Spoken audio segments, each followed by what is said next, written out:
It's Nolan. Now, before we get started, make sure y'all hitting that like button. Make sure y'all sharing it on your respective platforms. Let somebody know what we're doing today. Now, let's get into the show. Family, over fame, get the money, that's why we came. But the world, these niggas lame. Straight out the trenches, never change. You can't ride up in my lane, man. It's family, over fame, get the money, that's why we came. But the world, these niggas lame.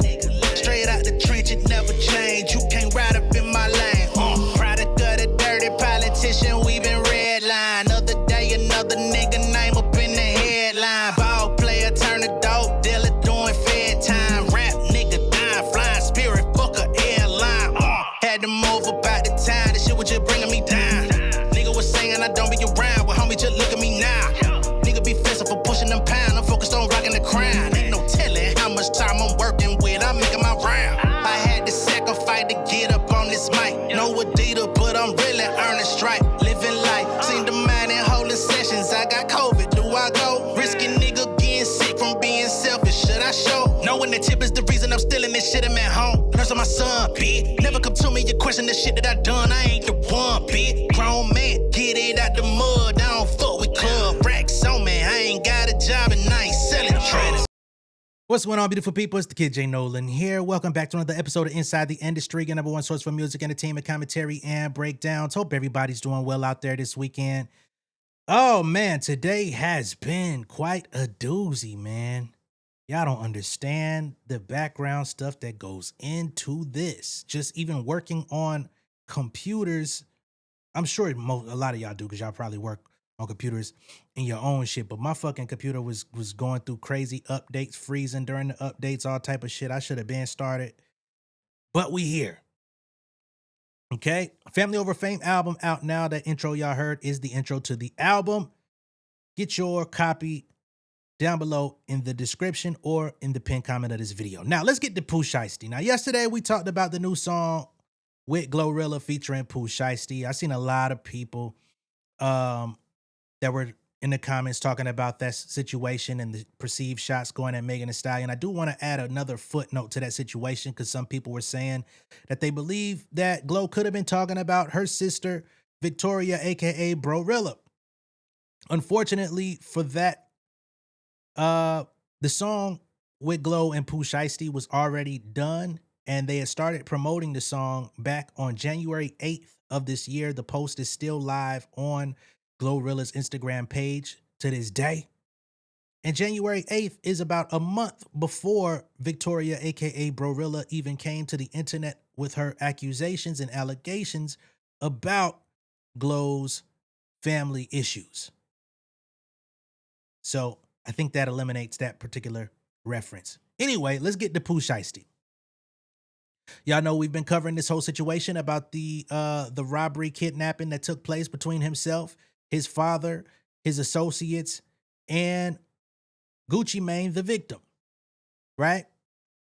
There's been a lot of discourse about this situation online about, number one, the actions, him trying to get out of his deal, him taking Gucci Mane's wedding ring, having his undercover security also hemmed up, and it's bad. Look, terrible decision, fucked up. A lot of people have debated whether or not Gucci was a snitch for giving information about this situation that took place. A lot of different varying opinions for that. Okay, but now we have new updates, we have new information, new developments, new paperwork.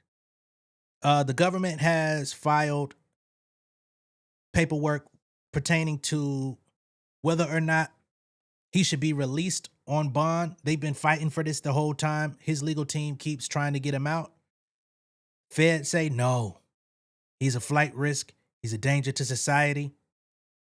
And they've actually uploaded new information and photos into the docket that show what happened on the day of the robbery. We have inside visuals.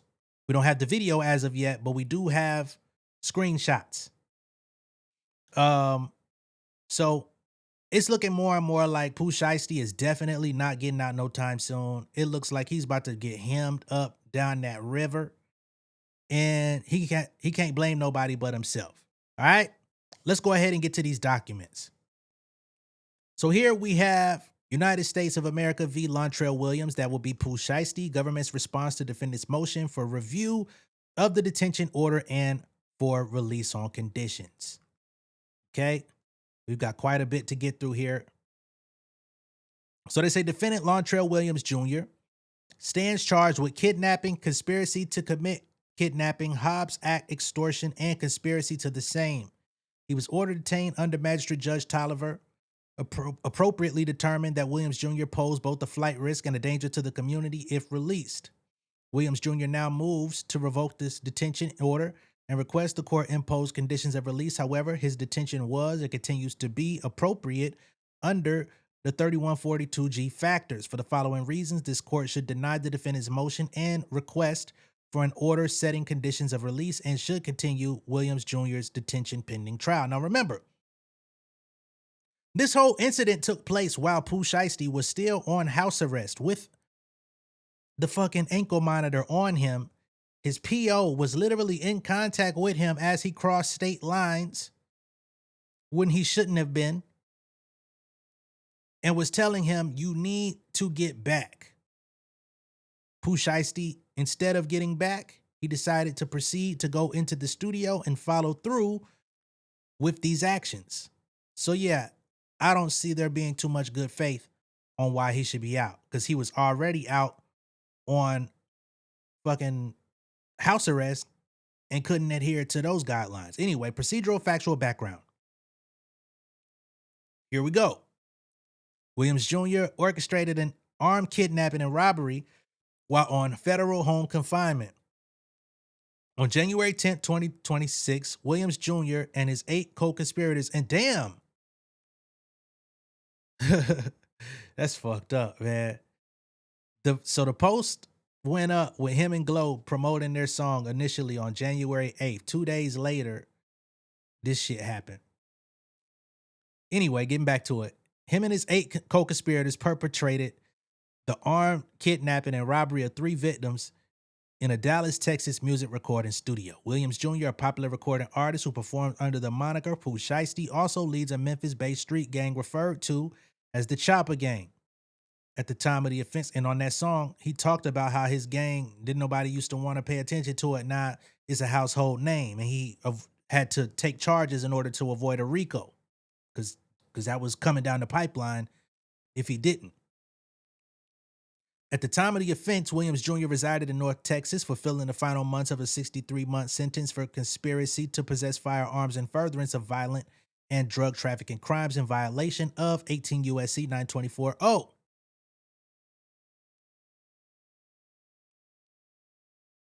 As part of his sentence, Williams Jr. was required to reside in Frisco, Texas apartment and was supervised by case managers with a Bureau of Prisons contractor, Volunteers of America.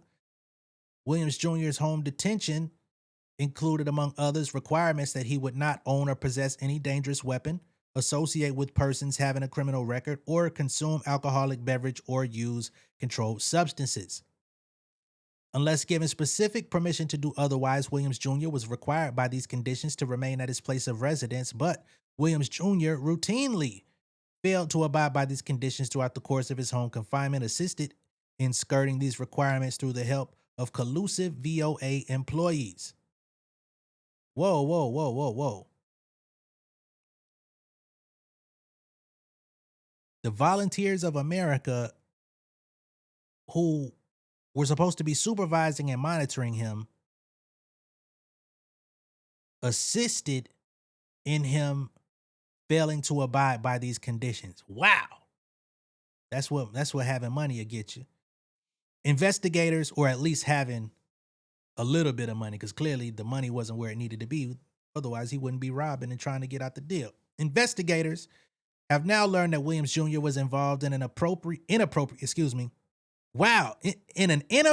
relationship with at least one of his VOA case supervisors, and that this VOA employee was actively involved in entering fake day passes that would allow Williams Jr. to travel to unapproved locations while he was supposed to be confined to his residence. So this sounds like this might be a lady that he might have been giving a little bit of that schnossage to. You understand? Sometimes a little schnossage, a little clout, a little money. You know what I'm saying? Those little extracurriculars could get you some approvals that you were never supposed to have. Inappropriate relationship, they say. This misconduct extended to the day of the kidnapping itself on January 10th, 2026. On that day, this same employee entered 3-day passes, allowing Williams Jr. to travel and contacted him 19 times over the course of the day. VOA later terminated the employee for this conduct. Contacted that nigga 19 times? God damn. Despite having VOA employees actively assisting him in skirting the requirements of his home confinement, Williams Jr. still managed to be formally written up for violating his conditions on at least 4 occasions. These included providing a cold urine sample on November 8, 2025, which was documented as a refusal. That was like right after he got out. Failing to appear for his urinalysis on January 30th, 2026, to which he claimed he was unable to secure transportation for, but he was able to secure transportation across state lines to meet up with Gucci for a robbery. Driven by his father, no less. Failing to report for his bi-weekly check-in on March 3rd, 2026, and claiming that he did not have transportation to report for a scheduled urinalysis appointment on March 21st, 2026. When Williams Jr. asked if he could report the next morning for his test, VOA approved this request, yet he still failed to report. So they gave him an extension to the next day, which he asked for, and he still did not show up. Yeah, boy. On the afternoon of the offense, Williams Jr. was written up for being at an unapproved location. VOA records support the statements provided by the victims and witnesses that Williams Jr. was called and instructed to return to his home immediately, but that he ultimately failed to do so. That's what I was referring to earlier. Williams Jr. planned and executed the premeditated armed kidnapping to extort his way out of a recording contract. On the day of the offense, Williams Jr. lured RD, of course, that's Gucci Mane, a music industry executive and owner of a record label, and the other victims to Dallas under the guise of participating in a business meeting. Williams Jr. had been signed to RD's record label for over 5 years, though throughout much of this relationship, Williams Jr. was federally incarcerated.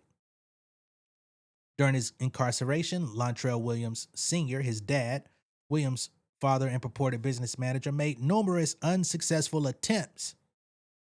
Wait, what is this? What is this little footnote? 2 months after his early release from BOP, Williams Jr. released a single titled FDO, or First Day Out, debuted at number 1 on the Billboard Hot R&B Hip Hop Songs chart, surpassing Williams Jr.'s previous Billboard number 6 hit. Clearing his contempt for federal authorities. I ain't worried about that shit. Whatever.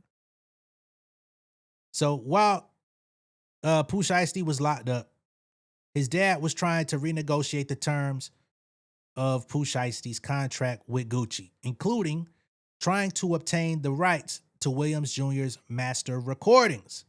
Okay? So not only did he want to get out of the contract, but he also wanted ownership of his masters, although the majority of the time he was even on the label, he was locked up, not fulfilling his obligations as an artist. Once Williams Jr. was released to home confinement in October 2025, he personally continued to push these negotiations, while RD remained open to negotiating certain aspects of Williams Jr.'s contract, such as his album payouts. RD was adamant that he would not give Williams Jr. the rights to his masters. Okay, so Gucci Mane was willing to increase his share for the profits of his music, but he said, at this time, you will not get your masters. I've paid you money, you know what I'm saying, giving you money, looked out for you, held you down while you was in a situation that I never bargained for, you going to prison. And now you want everything back and a completely clean slate. It was under the pretext of continuing these negotiations that RD believed he was invited to Dallas. On January 10th, 2026, RD traveled to Texas to attend this meeting with his photographer, MM, his close friend, BP, and his two former police officers, security guards, CW and TD. Williams Jr. arrived at the recording studio meeting with Williams Sr., his fellow Chopper Gang leader, and Memphis recording artist Rodney Wright Jr., aka Big 30. His close friend, Kadarius Waters, and 5 other Confederates. Confederates is crazy. At the studio, Williams Jr. spoke on the phone with what the victims believed was his parole officer, telling the person he was speaking to that he was not supposed to be out. After this call, Williams Jr. asked to speak with RD in the soundproof recording room, adjoining the main control room with Williams Sr. and Wright Jr., then joining the two in the recording room. Once inside the recording room, Williams Jr. demanded RD release him from his recording contract and produced a printed contractual release for RD to sign, which his former attorney claimed was never made. That they was going to, what was it, fucking Staples? That they went to Staples to go get some paper so that they could write their raps in the studio. That attorney has since withdrawn from the case. A copy of this release, printed by Williams Sr. at Staples hours before the offense, was later recovered from Williams Sr.'s emails. So now they got a copy of his emails showing the exact release form that they gave to Gucci. Gucci Mane refused to sign the presented release paperwork, prompting Williams Jr. to instruct Wright Jr. to bring him his bag. Okay? Gucci said, I can't do that, man. We're not doing that. Pooh Shiesty then said, hey, Big 30, bring me my 30. When Wright Jr. returned with the bag, Williams Jr. produced an AK-style pistol, described by victims as a chopper, pointed it at RD's head, and repeated his demand that RD sign the release of the contract. Okay? I believe this firearm is somewhere in this paperwork identified as a Draco. Yeah, it's about to come up.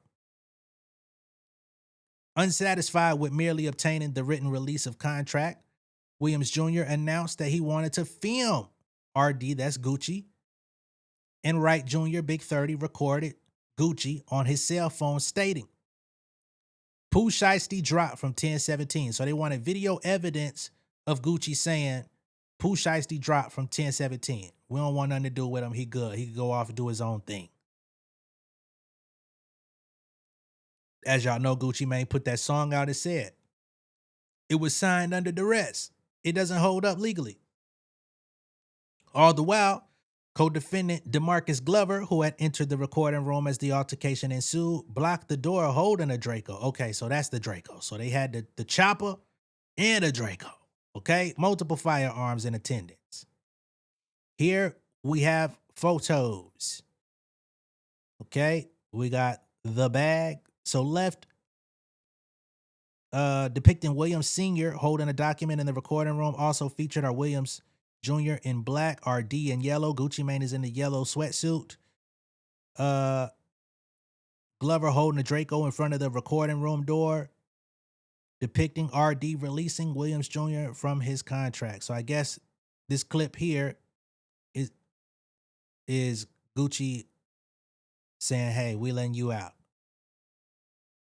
So they've effectively filmed, recorded, and documented their own crime.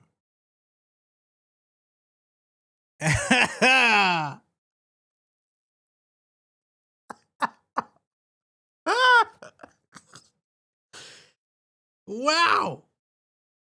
After obtaining RD's signature and verbal release of contract, Williams Jr. robbed RD of approximately $450,000 worth of personal property, including his wedding band, a watch, a pair of earrings, and the cash RD was carrying in his pocket. RD is Gucci. With signed release and RD's jewelry in hand, Williams Jr. and Wright Jr., that would be Big 30, who is his artist and collaborator, forced Gucci back into the control room at gunpoint, hands raised. There. The violence continued with Wright Jr. and two other co-conspirators, blocking the exit door with firearms drawn while the other co-conspirators robbed MM and BP at gunpoint. During the offense, MM has described that he was choked to the point of near unconsciousness, while BP was recounted to investigators that Williams Jr. held the barrel of his Draco to the back of his head. Williams Jr. and his co-conspirators subsequently exited the larger office building encompassing the music studio through one set of doors, while RD, MM, CW, and TD left through the other and called 911. Okay? So they immediately contacted the police to let them know, hey man, this thing happened. At the detention hearing, the magistrate judge correctly assessed Williams Jr. danger to the community and flight risk and ordered him to be detained. Williams Jr. was apprehended at his Frisco, Texas apartment on the morning of April 1st, 2026, and he made his initial appearance in front of the Honorable Magistrate Judge Tolliver on April 3rd, 2026. His probable cause and detention hearings were held on April 8th, where FBI Special Agent Pamela Hansen testified for the government. At the conclusion of this hearing, the court ordered Williams Jr. to be detained, finding that the weight of the evidence against the defendant is strong. She was particularly troubled by his prior criminal history and Williams Jr.'s participation in criminal activity in this case while under supervision. The court further highlighted his history of violence and weapons charges, his history of substance abuse, and determined that Williams Jr. violated the most restrictive of the conditions that were imposed by the BOP. Therefore, Judge Tolliver could not find that there's any condition or combination of conditions she could impose. Now, they're almost the same, that would reasonably assure Williams' appearance as required and the safety of the community or another person if released. In reviewing a magistrate judge's order of pretrial release, the district court acts de novo and must make an independent determination of whether release is proper. Review of the record developed before the magistrate judge is an appropriate procedure to comply with that obligation. The Bail Reform Act of 1984 authorizes pretrial detention of a defendant without bail where no condition or combination of conditions will reasonably assure the appearance of the person as required and the safety of the other person and the community. Detention is appropriate where a defendant is either a danger to the community or a flight risk. It is not necessary to prove both. A finding that a defendant is a danger to the community must be supported by clear and convincing evidence, while a finding that a defendant is a flight risk must be supported by a preponderance of the evidence. The court must consider 4 factors in determining whether the pretrial detention standard is met. 1, the nature and circumstances of the offense charged. 2, the weight of the evidence against the defendant. 3, the history and characteristics of the defendant, including past conduct, criminal history, and probation status. And 4, the nature and seriousness of the danger to any person or to the community that will be posed by the defendant's release. Argument and analysis. Neither the facts and circumstances of the offense nor Williams Jr.'s personal characteristics have improved since the April 8th detention hearing. In fact, the strength of the government's case has only increased, including through locating the contract Williams Jr. forced RD to sign and the video of RD's kidnapping and extortion itself. These evidentiary gaps that Williams Jr. used as a foundation for his filing have now closed. Almost equally pervasive in Williams Jr.'s request is the theme that he has previously demonstrated compliance with conditions of home confinement. However, subsequent and ongoing investigation into Williams Jr.'s behavior once released from BOP paints a different picture, with his repeated failure to comply with the terms of his home confinement further underscoring the lengths he will go to subvert conditions set by a court or government authority and the danger he poses to the community if released. It's crazy. You got out on early release in October, and in November, the very next month, you gave a cold piss test, and then from there, you started refusing to be tested. Wow. As explored below, all 4 of the Section 3142G factors weigh heavily in favor of Williams Jr. detention, and no condition or combination of conditions exists that could reasonably mitigate these risks. The nature and circumstances of the offenses were pre-planned, violent, and gratuitous. Williams Jr. stands at the center of this armed kidnapping, robbery, and extortion. It was Williams Jr. who summoned the victims to Dallas. It was Williams Jr. who set the violence on January 10th in motion, where RD refused his demands, pulling a Draco from his bag and pointing it at RD and ultimately escalating an argument into an armed confrontation. It was Williams Jr. who brought with him armed gang members to a business meeting, betraying his own expectation that the encounter would devolve into violence. And it was Williams Jr. who, after robbing RD, facilitated physical violence and the threat of firearms from his co-conspirators to rob MM and BP and bar RD's security team from entering the room. Williams Jr. refused to be satisfied holding RD at gunpoint to sign a release. Instead, he continued to terrorize the victims by stealing their personal valuables. The victim statements provided to law enforcement on the date of the offense, as well as their statements in subsequent interviews with investigators, recount that they feared they would be executed by Williams Jr. and his fellow co-conspirators. For people that don't know what execution means, they feared that their lives would be ended. This fear is not unfounded. During the robbery that famously led to Williams Jr.'s previous federal conviction, 2 victims were shot and wounded. For the victims and witnesses of Williams Jr.'s instant offense, the trauma of the incident has not dissipated in the subsequent months, with security officer CW recounting the fear he and his family still experience in the letter to the court attached as government's Exhibit 9. Taken together, the circumstances of the offense and Williams Jr.'s crucial role in its commission, the factor weighs heavily in favor of his detention. The weight of the evidence against Williams Jr. is extraordinarily strong. The brunt of Williams Jr.'s argument in favor of his pretrial release is premised on his perception that the weight of the evidence in this case does not support detention, but in arguing this factor disregards a substantial portion of the government's case. That case includes the cooperation of all 5 victims and witnesses, cell phone location data, and surveillance video, placing the co-conspirators at the scene, and the video Wright Jr. filed of RD in the recording. Whoa. So Big 30 filed this?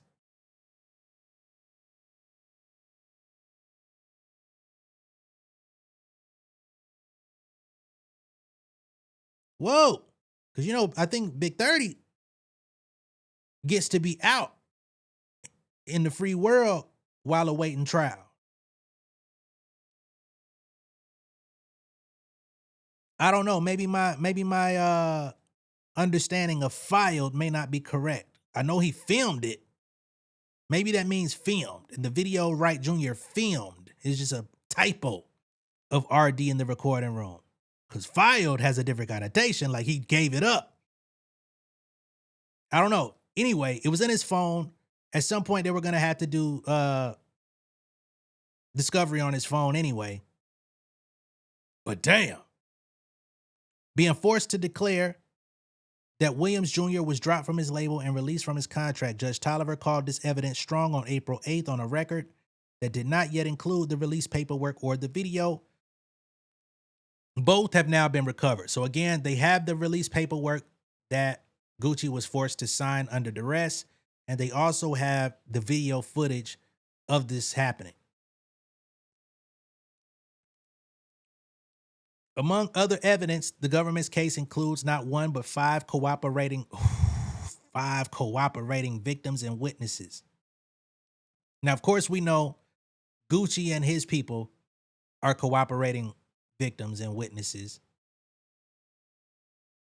but it got to be somebody on his side too.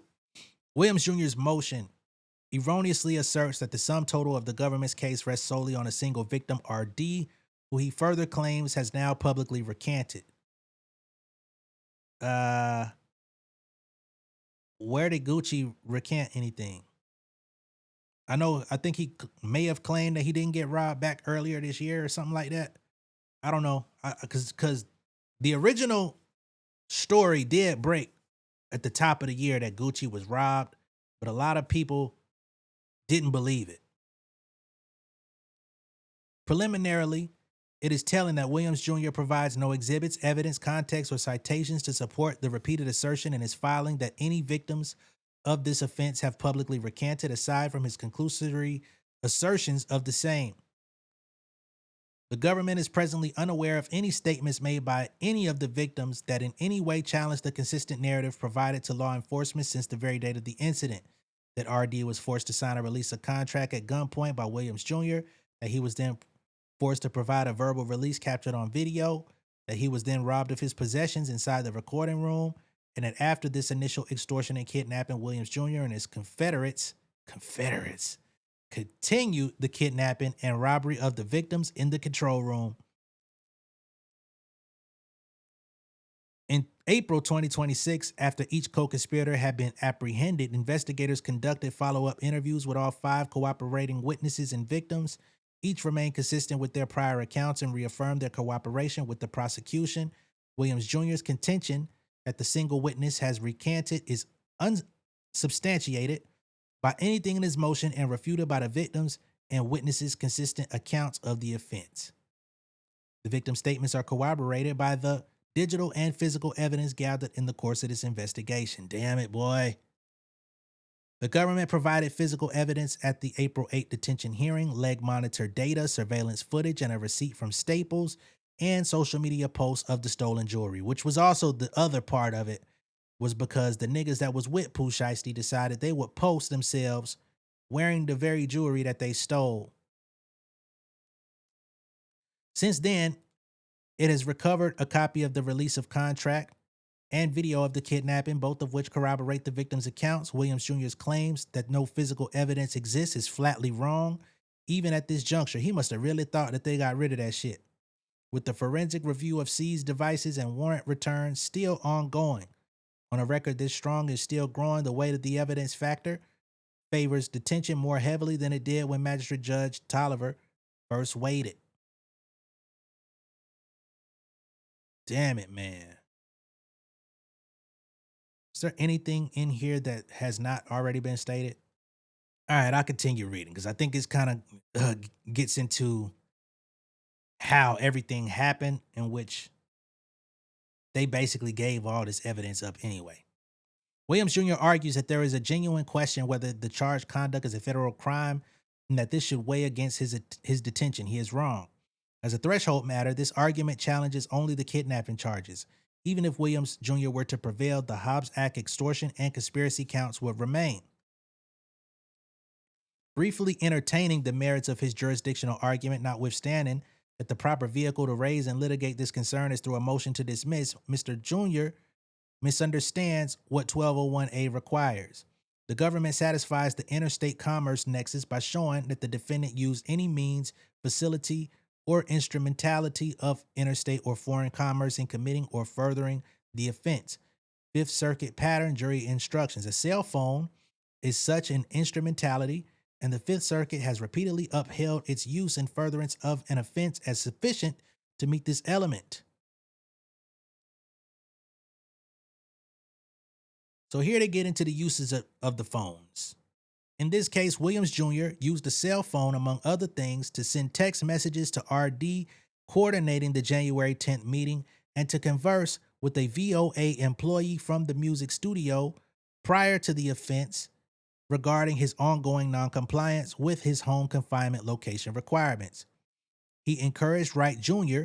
to capture RD's verbal release of contract using Wright Jr.'s cell phone, and he sent a call to arms to a group chat containing Chopper Gang members using an encrypted cell phone messaging application Signal in the days leading up to the offense to gather an entourage to accompany him to Dallas. So they have all of this data from your cell phone.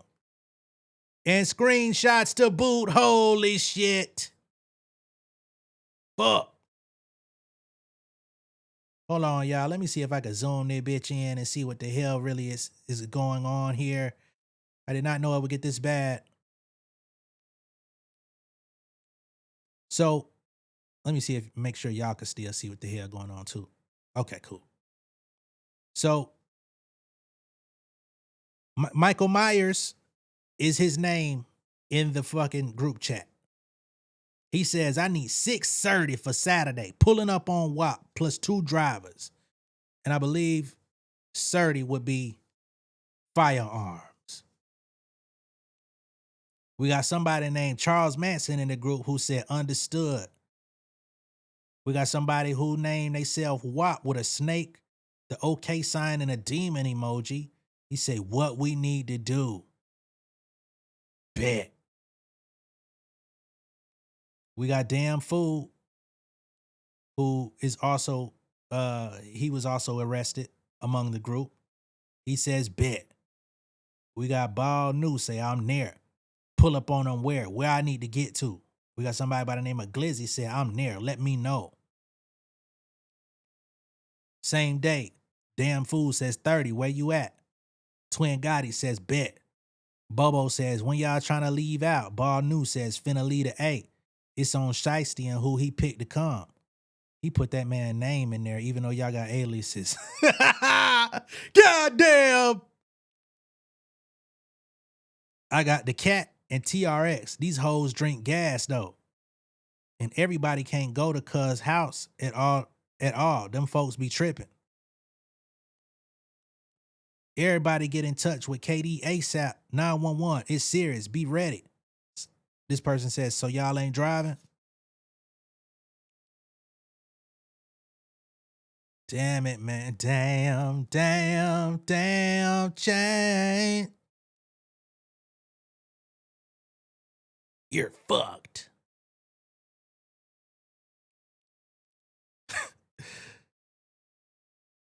Above, Williams Jr. using the name Michael Myers, discussing needed 630 or certified, which is believed.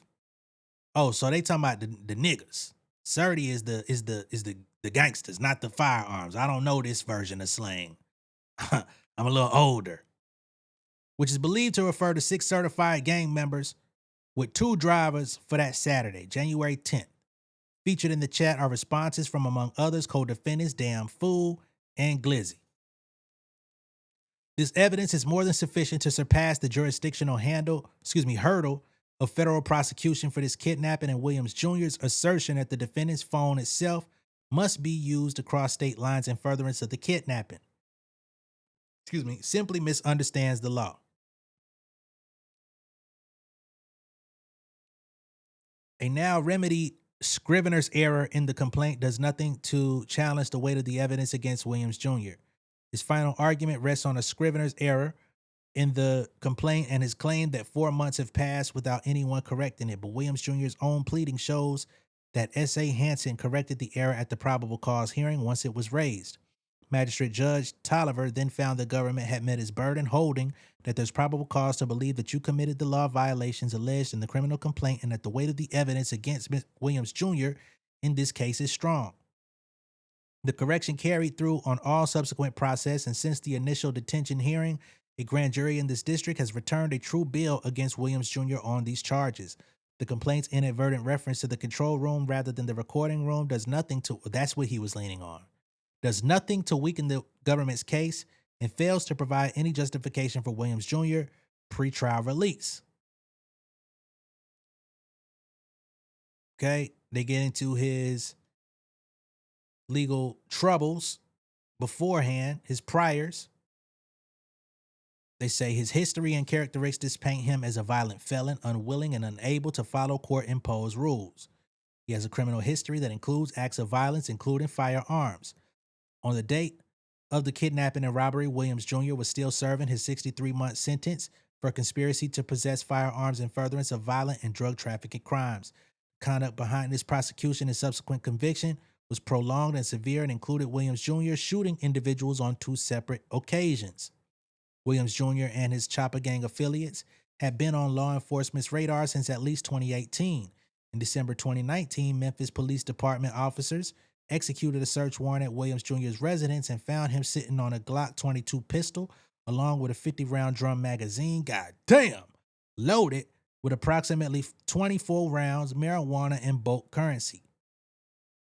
In July 2020, Williams Jr. reportedly threw fireworks at a gas station, drove away, and returned in the same vehicle, at which point an occupant of the vehicle shot at the gas station. Okay, so you threw the fireworks while the other nigga shot at the gas station. I guess the fireworks was to try to mask the actual shooting. Okay. What? What? Wow, and why? On October 9th, 2020, were y'all trying to kill the gas station attendee? Who was in that motherfucker, man? Hell, was y'all trying to kill yourselves by shooting the gas station? What's going on? On October 9th, 2020, Williams Jr.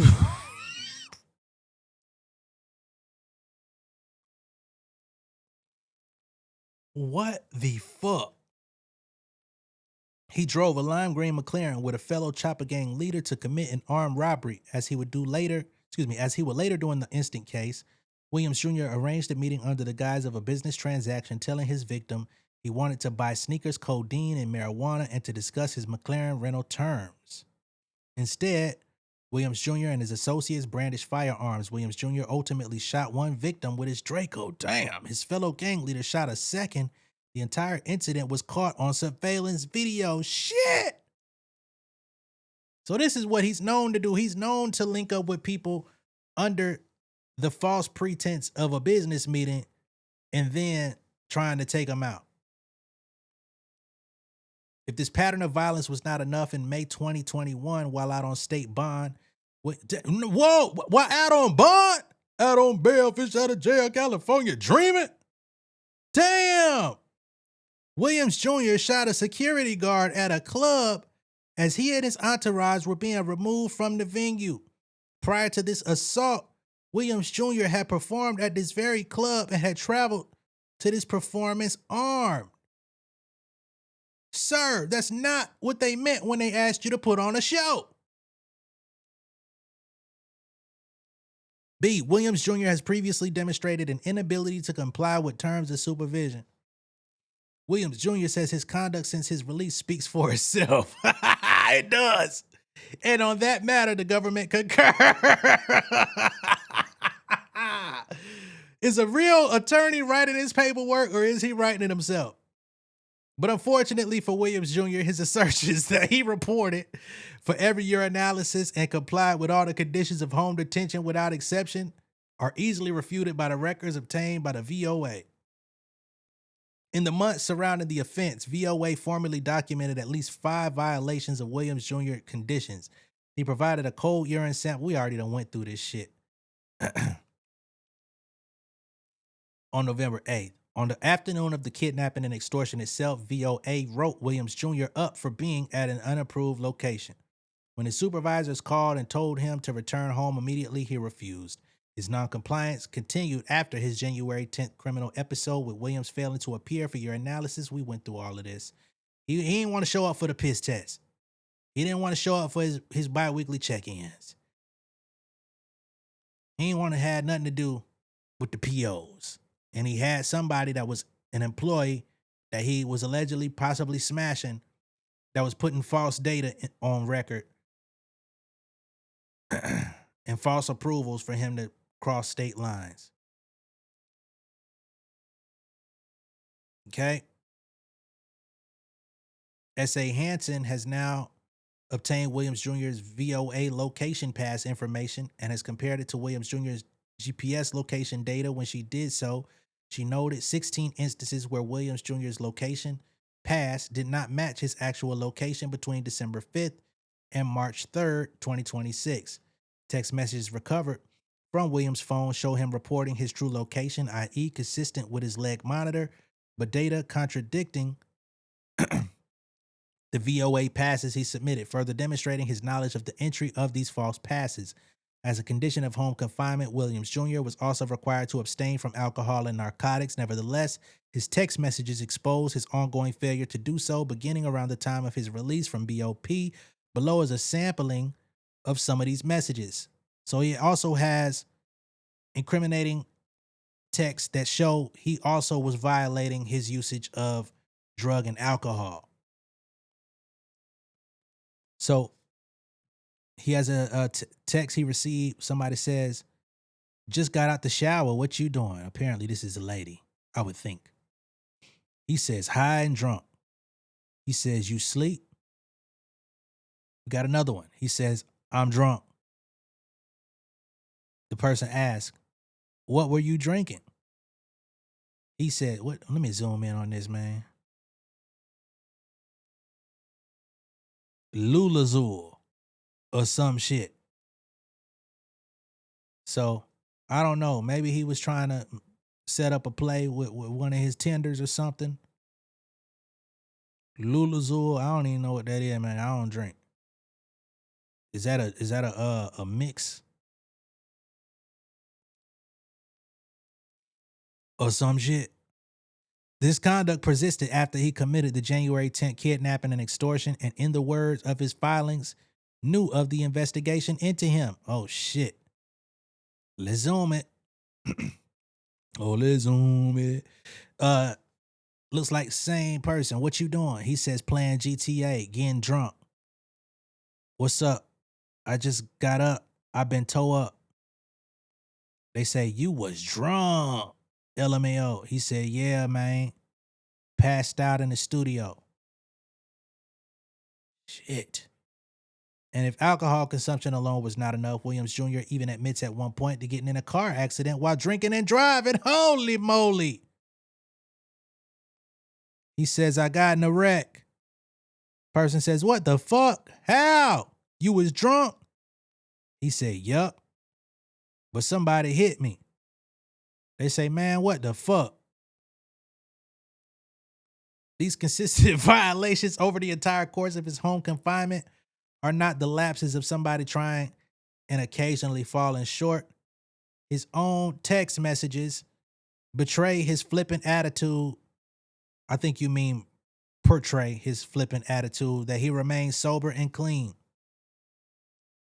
And Williams Jr. built his official record of noncompliance while at least one VOA employee was actively helping him evade his conditions by entering fake passes so he could leave home. Even with an insider clearing the way, he could not or would not comply.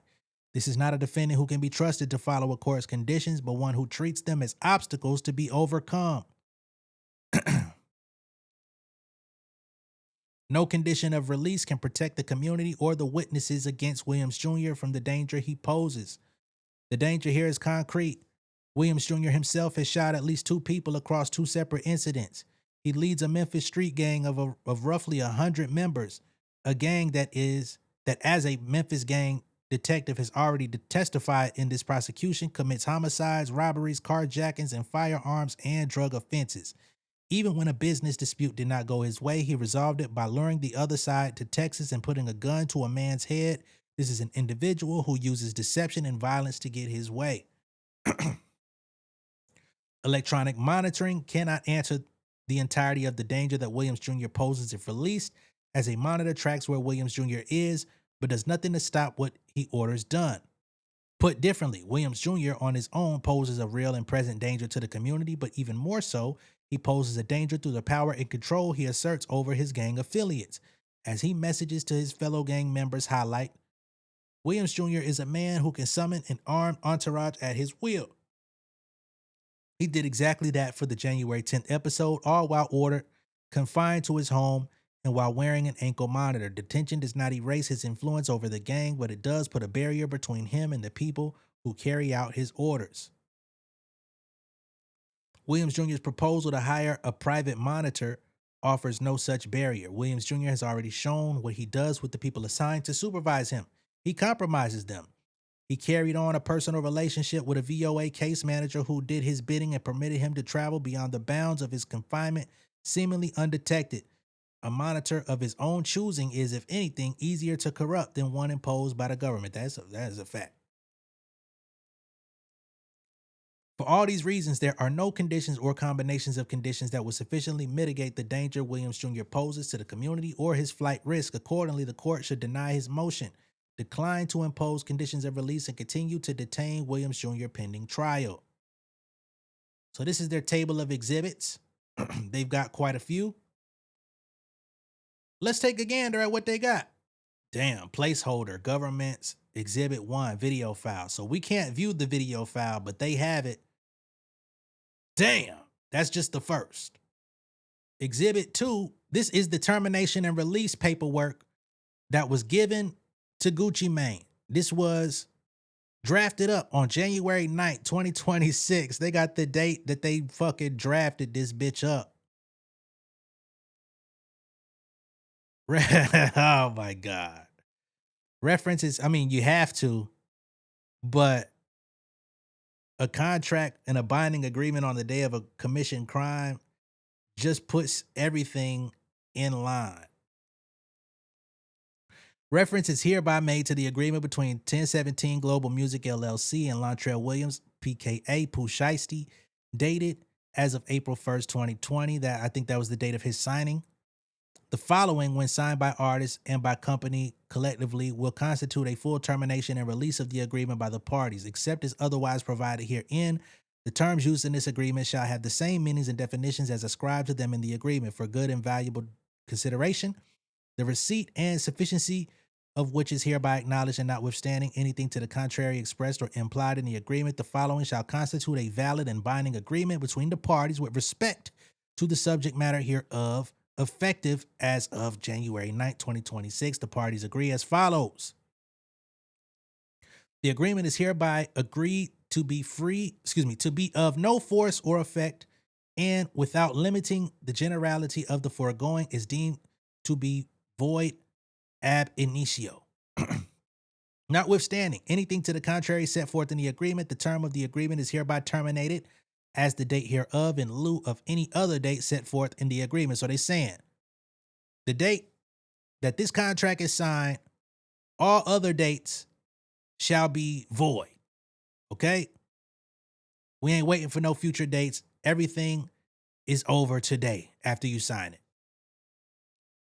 Company hereby forever releases and discharges artists from any and all claims, demands, actions, causes of action, suits, sums of money, accounts, covenants, agreements, including any and all prior or subsequent agreements and amendments to the agreement, contracts and promises in law or in equity, which company now has, will have, or at any time may have had against artists or successors and assigns, whether known or unknown to the company, by reason of any matter, cause, or thing whatsoever from the beginning of the world to the date hereof, including without limitation any and all obligations to make or release any recordings or to make any payments to company or to any party deriving any rights from company, including without limitation any individual producer or musician engaged in connection with the production of any albums by company under the agreement.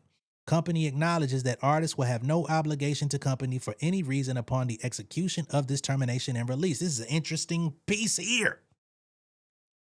So they say, after you sign this paper, I will not owe you anything. You cannot sue me.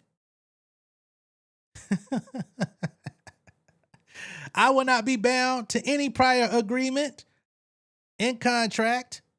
I will not have to produce any further music for you. And I will no longer be held liable to anyone that assisted in the making of music that I released under your company. That's a lot. Artist hereby forever releases and discharges company from any and all obligations under the agreement, other than those that expressly survive the termination of such agreement. However, for purposes of clarification, nothing contained in this agreement shall affect company's obligation to account to what? To account to artists for royalties or artists' right to conduct audits of companies' books and records in accordance with the agreement, or except as specifically released herein, artists' obligations and companies' rights as provided for in the agreement. So he says that this termination absolves me of any and all responsibilities due to you, but it does not free you from your obligations to continue to pay me my royalties and my right to conduct an audit on your ass at any time if I feel like the money ain't adding up. Oh, holy moly. Effective immediately upon the effective date, all right, title, and interest in and to any and all intellectual property created, authored, composed, recorded, written, produced, developed, or otherwise created by artists, whether alone or jointly with others, including without limitation all musical compositions, lyrics, sound recording, master recordings, audio-visual works, artwork, logo, branding, and associated copyrights and neighboring rights, which is the use of your music across territories, the world, Craig. Shall be owned solely and exclusively by artists, free and clear of any and all claims, liens, security, interests, or encumbrances by companies. So at this point, they say everything that I've done in partnership with the label now becomes mine forever.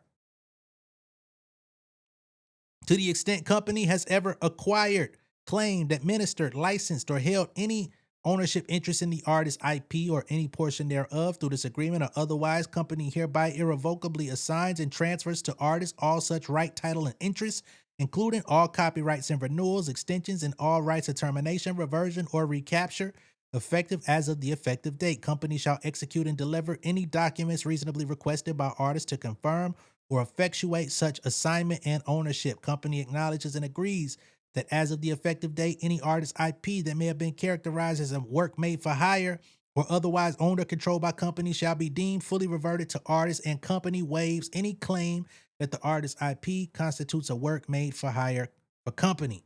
So a lot of times what ends up happening when an artist gets released from the label, they don't walk away owning their shit, right? The company that owns it continues to exploit it, continues to make money off of it, and the artists are still due their share of whatever they're owed from the sale of said work.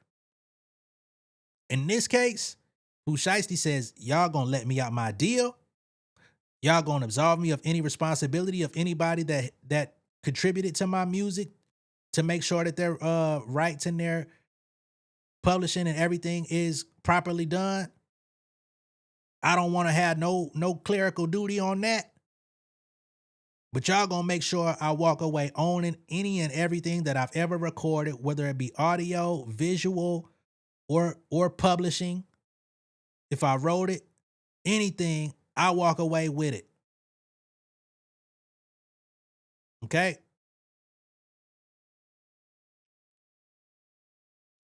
I don't know who came up with this agreement.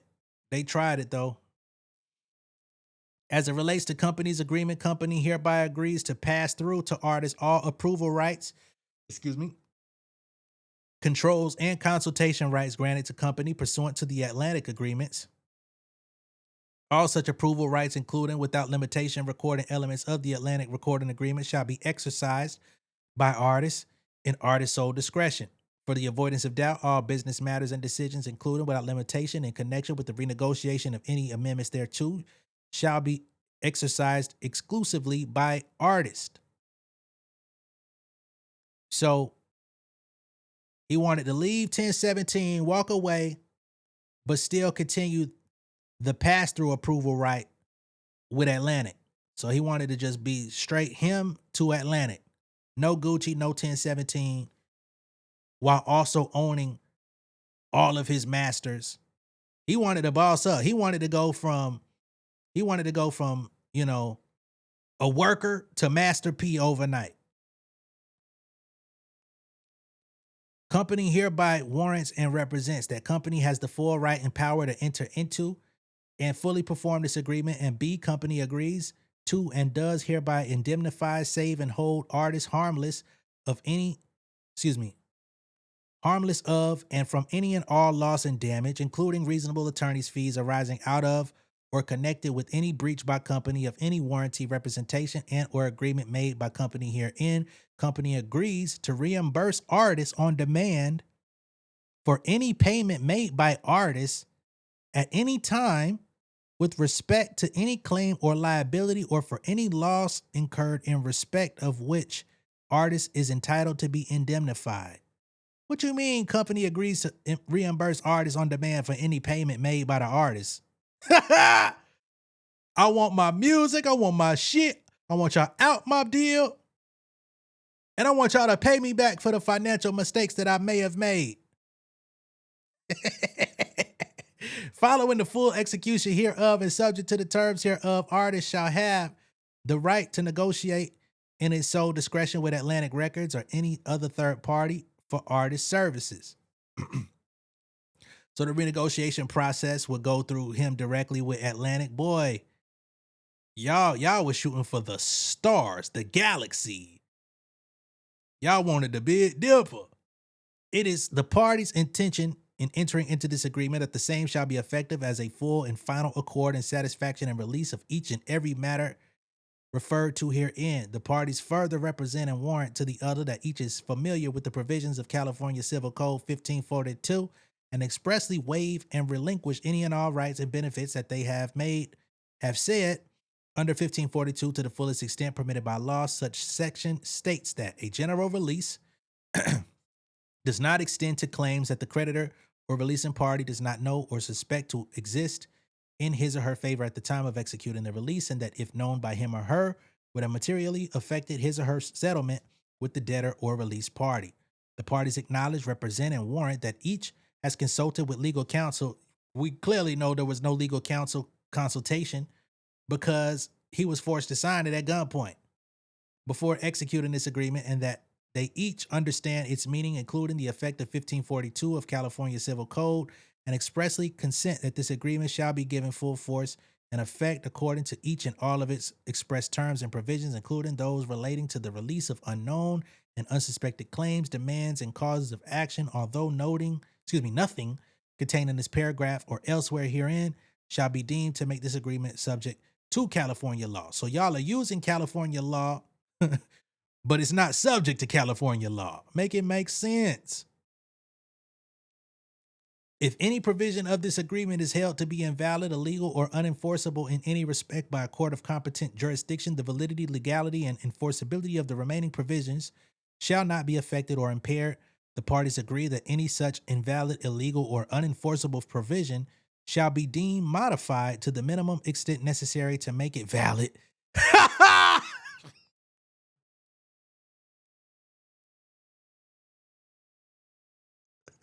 Yo, if anything in this agreement is held to be invalid, illegal, or unenforceable, meaning it don't make no goddamn sense, it is not to be held or enforceable by law. It is to be deemed corrected.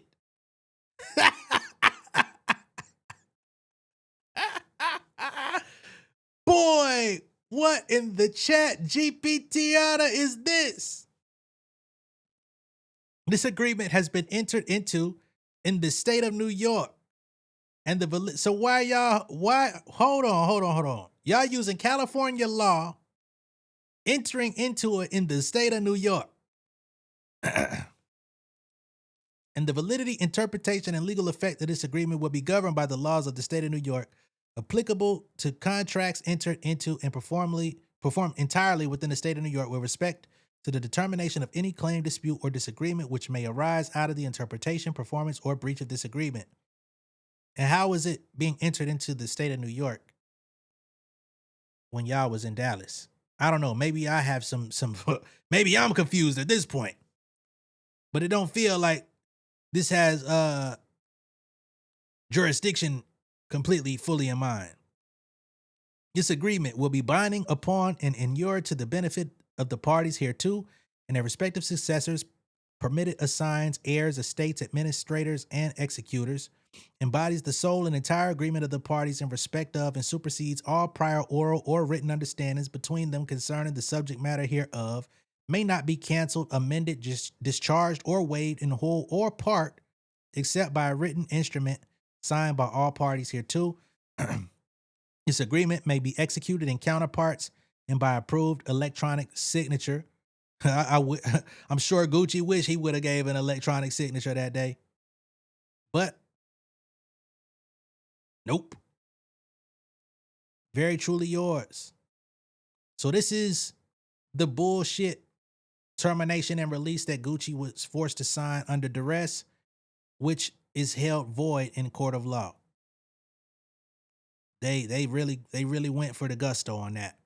Here we have a victim account from CW, who was with Gucci Mane in the studio and was subsequently battered and robbed, okay? So CW says, "Dear Judge, this is CW, a victim and survivor in the incident that occurred on 1/10/26. First, I want to thank you for giving me the opportunity to provide my statement and response regarding the decision at hand concerning the bond for Lontrell Williams Jr., aka Pooh Shiesty. I respectfully ask that Mr. Williams remain remanded with no bond due to the safety concerns from myself and my family. Mr. Williams was aware that I am a vested, retired police officer, and that knowledge did not stop him from committing these actions. Because of this, I am deeply concerned about what he may attempt to do if he is released. Out of all the victims involved in this case, I'm the only one who lives in Texas, and I am extremely fearful of his ability to reach me or my family if he is granted bond. His actions show a disregard for the safety and well-being of others. These alleged crimes were committed while he was already under government monitored release, which raises serious concerns for me about what would prevent him from causing further harm if given another opportunity. Prior to this incident, Mr. Williams was given a second chance and was granted bail bond with monitoring conditions. Despite those conditions, he was once again accused of committing another crime that resulted in a person being shot. My wife and I are both afraid of what his mindset may be if he is released. Since the incident, I have found myself constantly watching vehicles passing by my home, worried that he or someone connected to him may attempt to harm me or my family. I have young children, and because of this fear, I have limited their ability to go outside and enjoy normal activities as they should. Judge, I respectfully ask that you consider the safety and security of my family and me when making your decision regarding bond. I believe keeping Mr. Williams detained is necessary to protect us and prevent further harm. Thank you for taking the time to hear my concerns. Respectfully, CW. Okay? We're not talking about the network. Also in the exhibits, they have all the records of the different violations that took place since his release from jail back in October. They also have all of the different logs of when he was moving about outside of his home or out of town or in different places where he was not supposed to be. I didn't want to pull up all that stuff because it holds sensitive details, locations, and stuff like that that just don't need to be out there. So I figured I would just show the most important pieces, right? And ultimately, the most important piece is the one that we can't see because there is the video that actually shows what took place in that studio from Big 30's phone that we don't have, right? But the government does. So yeah, I think it's pretty safe to say that he's not going to get a bond. He's not going to get out to await trial. I believe his trial is going to happen in February of next year or something like that, because they did push it back. So he's going to be sitting for quite some time before they even get to, actually hearing the trial in front of a judge and jury. And based on the evidence that they have, it doesn't look like the trial is going to go in his favor either, especially if anybody from his side also happens to be cooperating in any form or fashion as well. So guess I'll just keep y'all in tune with any updates that come from here forward. Let me know what y'all think of all this down below in the comments. Be sure to like and share this video. If this is your first time seeing me on YouTube, go ahead and subscribe to the channel, become an insider. This dude had a following. He had momentum going on. That FDO song was a big deal when it came out. A lot of people were hoping, that he was going to go on a run. It seemed like in interviews, people thought he had his head on straight. He was still on bullshit behind the scenes the whole time. Sad. Threw his life away. I'll catch y'all on the next one, though. Peace.